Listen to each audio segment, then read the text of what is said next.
Call to order, June 27th, meeting of the Indian River County Planning and Zoning Board. The first order of business is the Pledge of Allegiance. Please stand.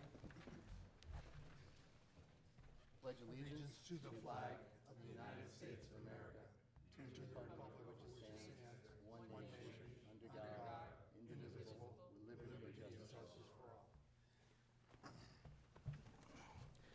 Any additions or deletions to the agenda? None? Okay, approval of the minutes. So moved. Motion by Chip, Second. second by Dr. Day. All in favor? Aye. It's unanimous. Next order of business is consent item. PGM Sebastian's request for administrative permit use approval for the expanded automotive fuel sales with convenience store and parking study located at the northeast corner of SR 510 Bridge Boulevard and US Highway 1, 8530 US Highway 1. It's a PGMI 1026 LLC owner, Master Consulting PA agent, zoning CL Limited Commercial, land use designation CI Commercial Industrial. This matter is quasi judicial, so if anybody would like to speak on this matter, please stand up and be sworn in. Do you swear or affirm to tell the truth, the whole truth, and nothing but the truth? With that, I'll turn it over to staff. Mic's on here. Thank you, Mr. Chair, members of the commission. For the record, I'm Ryan Sweeney, Senior Planner with the County Community Development Department. Tonight we have a request for administrative permit use approval for a automotive fuel sales facility with convenience store and an updated parking study for a project known as PMG Sebastian. The subject site is located at 8530 US Highway 1, which is the northeast corner of US 1 and State Road 510 or Bridge Boulevard, and is currently developed as the Wabasa Sitco site. Here's an aerial depicting the existing conditions of the site, the existing Sitco, as well as a small triangular piece that's not partially developed right now, but will be included. It's actually already been combined with the site and will be pulled in with the new development. Here's a site plan showing the proposed improvements, including a 4,050 square foot convenience store, a fueling island with gas canopy, 20 fueling positions, and then a single non-ethanol fueling position at the northeast corner of the site. The traffic circulation plan looks fairly familiar because it retains all of the existing driveway connections in their current configuration. The driveways will be milled down and resurfaced in the right-of-way, and the new circulation plan has a two-way loop circulation around the fueling aisle and parking in front of the convenience store.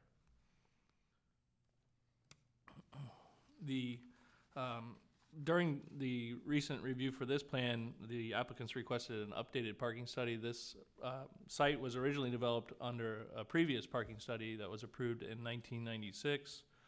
The applicant proposed to update the parking study based on newer convenience store gas station sites that are now larger with more fueling positions, so they did update the study. The new parking rate determined by the study requires a minimum of 17 parking spaces. The site plan, as proposed, provides a total of 18. And we do acknowledge that the parking study mentioned, and even the old study acknowledged that some customers will also park at the fueling positions themselves. And staff agrees with the findings of the updated parking study. The landscape plan shows the proposed perimeter buffers essentially on all three frontages, all roadside frontages. There's also a type C buffer where the site is across the street from some single family homes. And the big thing is that this landscape plan preserves a lot of the existing trees that were previously preserved when the Sitco site was developed. So the areas circled here include the two stormwater clusters as well as some trees along 85th Place and the 48-inch live oak at the southwest corner near the US 1 driveway will also be preserved. Improvements and other conditions for this project, through the recent review, it was determined that offsite improvements are required for 85th Place. It's a small amount of widening and then milling and resurfacing the project frontage on 85th Place. There's a requirement for an internal sidewalk pedestrian system that connects back out to the existing US 1 and State Road 510 sidewalks. Street lighting or parking lot lighting is required and shown on the proposed site plan. The project site is located and subject to the Wabasso corridor regulations, and I'll show you a color rendering on the next slide showing the building requirements. And also, automotive fuel cells in the CL limited commercial zoning district are subject to the 971 specific land use criteria, and those requirements are outlined in the staff report. And here's a color rendering showing the proposed development of the convenience store and the fuel canopy. This would be on 510, essentially at the corner of 510 US 1, looking back towards the convenience store. And with that, staff's recommendation is that the Planning and Zoning Commission grant administrative permit use approval and approve the corresponding parking study with conditions stated in the staff report related to off-site 85th place improvements, buffers and landscape improvements, including on-site tree mitigation and preservation of the 48-inch live oak, internal sidewalk, pedestrian system, and street lighting or parking lot requirements, and the minimum required parking rate set out in the updated parking study. Thank you. Any questions of staff? One, Brian, where are the 19 places going to be? Are some of them included under the fuel island canopy? 18, Bill. 18, I'm sorry. No, there's 18, there are 16 standard spaces, 8 in front of the store, 3 over here, and then 5 parallel, and 2 ADA spaces. But as I said, it is understood that there will be over and above spaces parked at the fueling position, but they actually exceed the parking rate provided in the study. Chip? Question regarding lighting and hours of operation. Is the current Citgo there, is that 24 hours? Mr. Chair, Mr. Landers, I'm not sure. We don't have a prohibition on operating 24 hours. We do have a limitation on alcohol sales, but I'm not sure if they propose to operate 24 hours or not. The applicant is here. They can probably answer. And the main reason for that question is if there's lighting with the residential adjacent, albeit it's minimal, but there is a little bit of residential there, and with the 7-Eleven, if it is open 24 hours and so forth, I'm assuming it probably is, but how is the lighting handled? Sure, Mr. Chair, Mr. Landers, 2 things. One, just generally speaking, lighting nowadays, the new LED lights are much better at focusing light into the site, and that is part of the corridor requirements as well as our code requirements. There's also, it's maybe a little bit hard to make out, but there's actually a 6-foot precast wall that will be along the 85th place frontage that will help break up some of the lighting. But like I said, generally speaking, lighting technology has gotten much better, and the corridor requirements do require the light be cast into the site and not onto adjacent roads or properties. And I'll defer the hours of operation to the applicant if they would care to answer that. Yes, And if I could just add to what Ryan said, as well as, like you said, we have a shielding requirement in the corridor and actually outside corridors as well. It's a little more stringent in the corridors. So when a CO inspection is done, if we see that there's any adjustments that need to be made after CO, the county has the ability to do that, and we've done that. Because sometimes you just don't know until it's been operating at night for a number of weeks, and there are ways that they can do shielding. And what we'll see on this canopy, which is where you really get a lot of the intense lighting, like Ryan said, LED really makes it more focused, and it's required to be recessed for these kinds of canopies. Any further questions? None? Would anybody in the public like to come forward and speak? Please, sir. If you could tell us your name and your address for the record. Sure.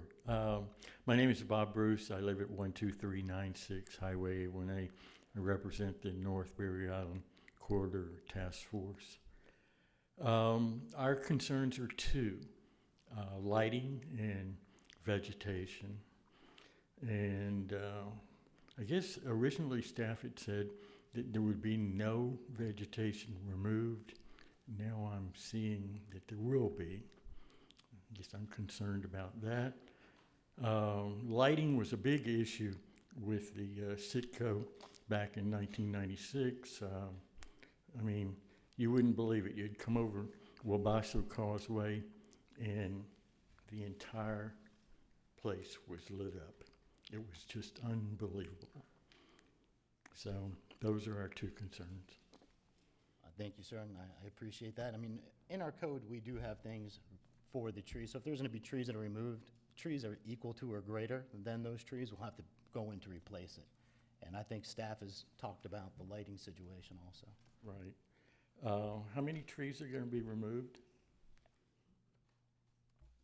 Sure, Mr. Chair, yeah, I believe it's a total of 7. There are a few along the existing US 1 driveway that are gonna be removed to make room for this sidewalk connection. Those were landscape trees that were planted under the 96 development.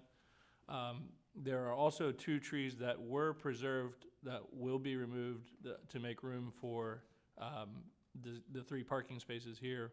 One of those which requires mitigation. So that's the only tree out of the 7 that triggers the mitigation requirement.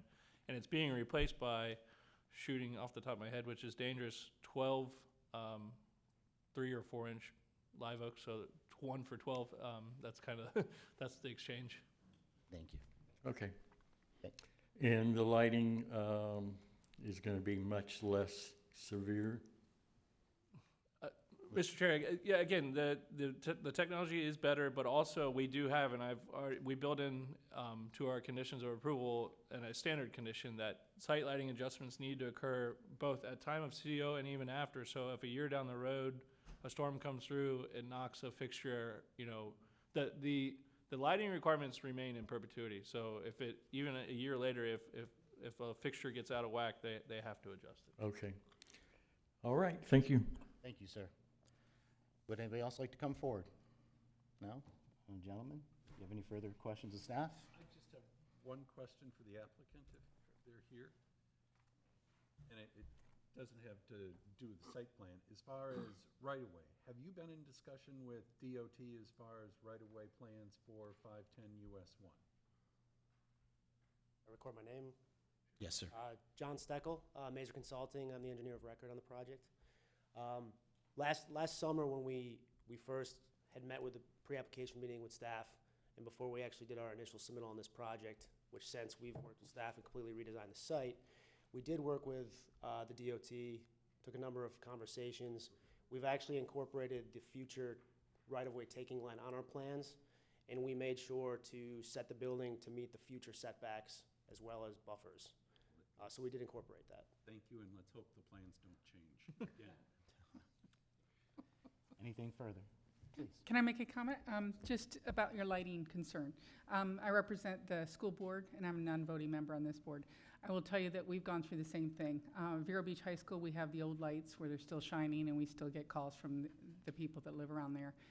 Those will be replaced soon, but soon, I don't know when the date is. I don't have it memorized. But if you look at Sebastian River High School, they put in the lights that they're referring to, the ones that shine straight down. And even though it's much better lighting because it really lights the place up, it doesn't affect the neighbors. So if you'd like to look at those 2 different parking lots, you'll see what they're going to look like. Mm-hmm. Any further questions? None? So gentlemen, what's your pleasure? Need a motion to approve, deny, approve with conditions? I move to approve with staff. Motion to approve, Second. second by Dr. Day. All in favor? Aye. Aye. All opposed? It's unanimous. Next item on the agenda is a public hearing. Stonebridge LLC request rezone plus minus 19.24 acres located south of 65th Street, west of lateral G Canal, and east of 48th Avenue from RS3 to RS6. This matter is legislative. If anybody would like to speak on this matter, please stand up and be sworn in. Do you swear or affirm to tell the truth, the whole truth, and nothing but the truth? I'll turn it over to staff. All right, good evening, Commissioners. My name's Bill Shute, Chief of Long Range Planning for Indian River County. And as you stated, this is a request from Stone Ridge Properties LLC to rezone approximately slightly over 19 acres to RS3 to RS6. And as shown on the slide above, the location of the subject property is south of 65th Street and directly west of lateral G Canal and east of 48th Avenue. You see outlined, and noting a few of the labels. So directly to the west, you have North Carolina Colony Subdivision, single-family homes. This is a 1950s era platted subdivision that was originally platted with 50-foot wide lots. You can see there it's actually has very varied size lots now due to lot combinations. Across 65th Street, there's some single-family residences that have direct frontage on 65th Street, as well as the Crystal Falls subdivision with 46 Drive. And off to the east, you have vacant property that happens to be owned by the current applicant. And to the south, you have Bent Pine Golf Course and vegetation. So again, the purpose is to secure the zoning necessary to use the site with uses that are allowed under the RS6 zoning district at a density that's consistent with the allowed density of its comprehensive plan use designation. In comparing the two zoning districts, RS3 zoning district allows up to 3 units per acre, the existing zoning. Allows for single-family development and various conditional uses, such as child and adult care facilities, foster care facilities, emergency services, which, by the way, are also allowed in RS6 zoning. Conventional RS3 subdivision projects, we have an 80-foot wide minimum lot width. And when they're actually developed with all the infrastructure and the landscape requirements and the stormwater retention, it typically yields a density of between 2 to 2.5 units per acre. And doing the math for this site, that would equate to 38 to 48 lots. Now, greater density is possible through a planned development process under the existing zoning, but it's a public hearing process is required through it, and it's not by right. The RS6 zoning, so up to 6 units per acres, again, allows single-family development, various conditional uses, similar to RS3, but also a couple other additional ones, and just throw one out at you, libraries. I think bed and breakfast is also in there, but they have to meet certain conditions, and they might not in this situation. Conventional RS6 subdivision projects, okay, so for RS6 conventional subdivision projects, we have a minimum lot width of 70 foot that is required. And when you, again, just like the RS3, so once you start to propose a development for the site and laying it on the site with all the infrastructure and everything that's required, you can typically get a density of between 2.5 and 3.2 units per acre. So doing the math, we're looking at 48 to 65 lots potentially for the subject site. Now, greater density is possible, just like in RS3 through a PD or through in this case also a small lot subdivision. Public hearing process is required for the plan development. The future land use map, as you can see, shows L2 designation, which is a designation that allows up to 6 units per acre for residential. It's all on the south side of 65th Street. On the north side, you have L1 that allows up to 3 units per acre residential. Existing adjacent zonings. So to the south, we have RM4, residential multifamily, up to 4 units per acre. Directly to the east and to the west, we have RS6, 6 units per acre. And to the north, we have RS3, again, across 65th Street. So here's another image showing the proposed zoning. So it would be a continuation of the RS6 from the east and the west, both sides. So with rezoning requests, there's set criteria that always has to be analyzed. So we look at the concurrency, so that's the availability of public facilities, consistency with the comprehensive plan, consistency with the county land development regulations. We look at the environmental impacts, and we look at the compatibility with surrounding uses. So with concurrency, we have set criteria we check for capacity and transportation, water, wastewater, solid waste, stormwater management. But a more detailed review, that's always done at the time of site plan development and subdivisions. And with respect to the future land use policies, the ones that are of particular importance are 1.11, 1.12, and 2.2. And those focus on concentrating development within the urban service area. It's consistent with the allowed L2 land use designation of up to 6 units per acre. With rezoning requests, we also look at the consistency with the county land development regulations, and the rezoning request is consistent with all applicable sections of the county land development regulations, under section 902.12.3, standards of review. Environmental impact, it's really the same for the current proposed zoning because it's not a development project at this stage. The properties formerly contained some citrus and currently contain 2 vacant single-family homes and are no longer in their natural state. So with the rezoning request, there's no adverse environmental impacts. Now again, looking at the adjacent uses, I hit upon those a little bit earlier in the presentation. But again, RS3 is north. It's separated by 65th Street and a canal of 80-foot right-of-way. Existing single-family homes, there's no incompatibilities. To the west, you have RS6 zoning. Again, the North Carolina Colony subdivision with 50-foot plus wide lots. Again, they vary. Existing single-family homes, so no incompatibilities. To the south, you have RM4. It's separated by a canal, and it's the Bent Pine Golf Course, and there's some natural vegetation. No incompatibilities in that case. And to the east, again, we have R6 zoning. This is owned by the applicant. It borders the G3 canal, and it's vacant, no incompatibilities.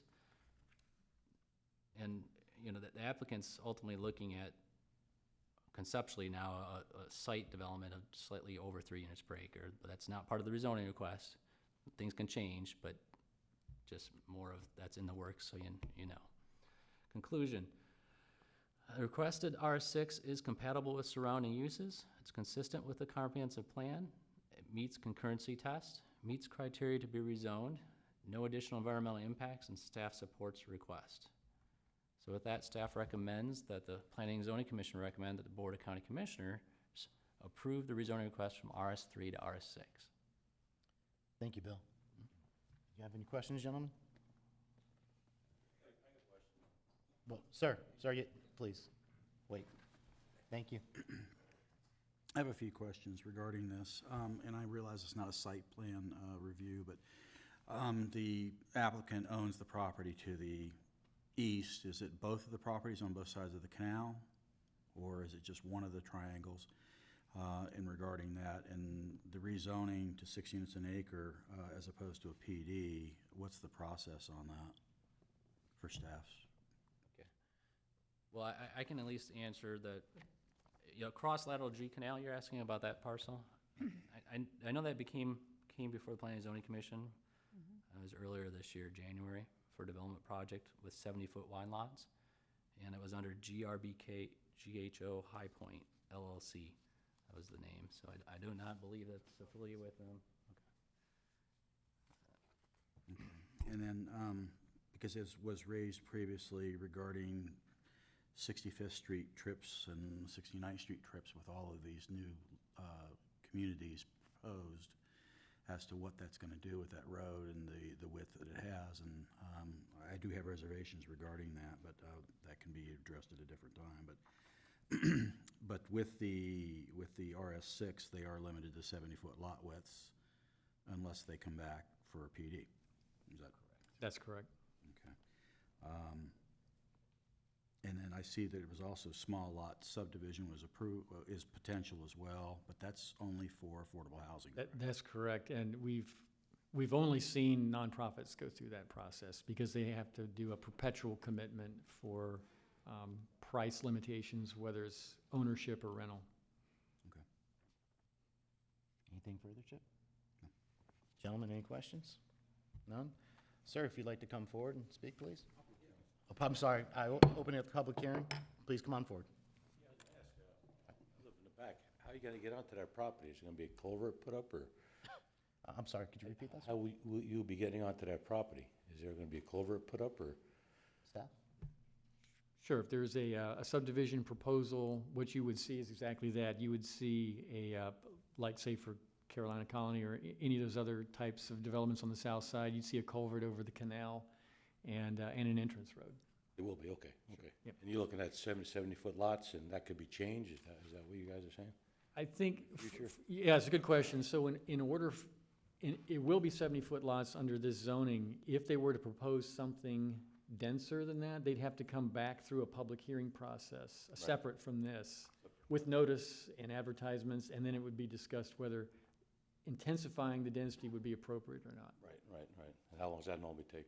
It's kind of same amount as the rezoning, so it's probably a 4 to 6 month process. Or from here, that might come back.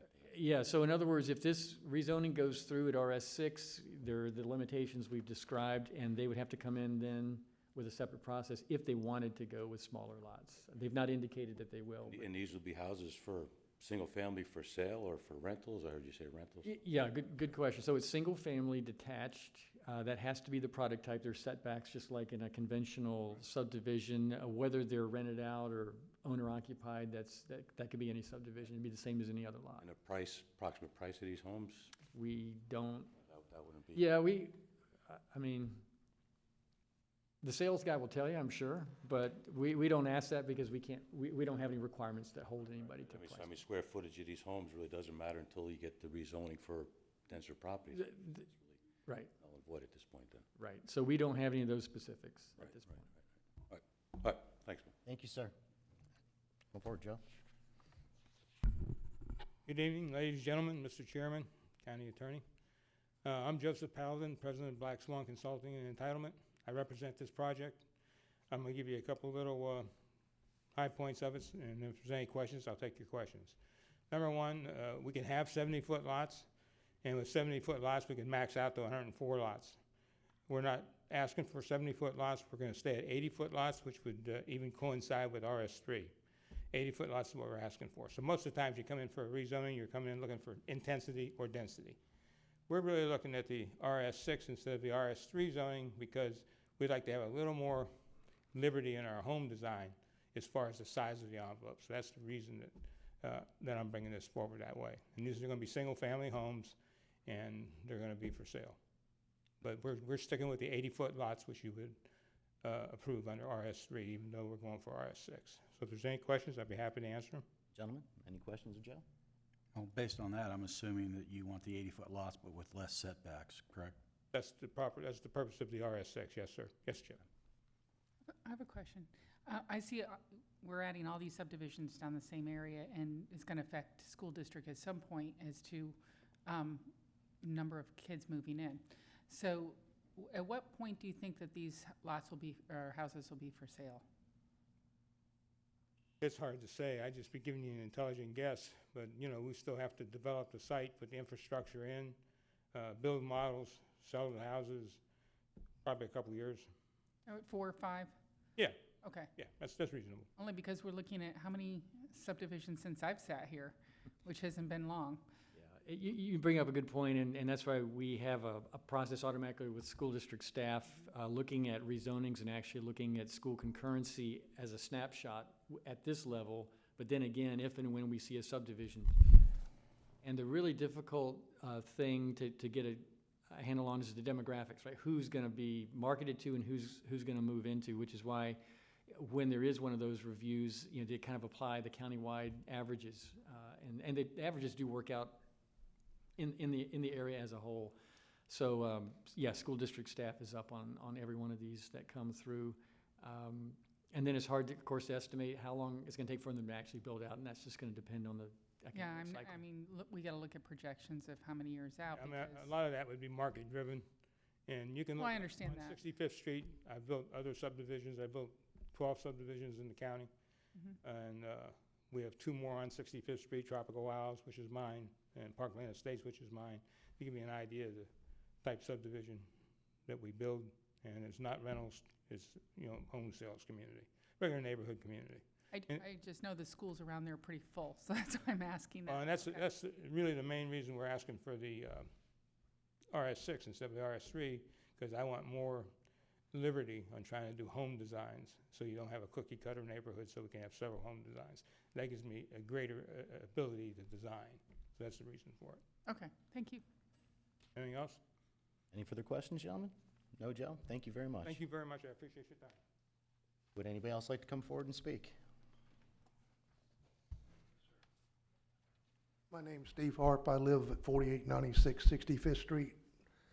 My biggest concern is with the traffic that we have on 65th Street already is almost overwhelming. I mean, you'd think it's a racetrack out there. But also, I spoke with Mr. Fletcher and the county engineer back after '04 and '05 hurricanes, because in front of my property, there is a 4-foot grate drain for 65th Street. And there was supposed to be a second drain installed approximately in the proposal where this subdivision is going in. And the county engineer had it on his plans that it was already installed. So we walked down there and it has not been. And my biggest concern, because in '04 and '05, I'm standing out in the middle of a hurricane, scraping off all the debris from the road on the grate to keep my house from getting flooded out. Gentlemen, could you speak to that?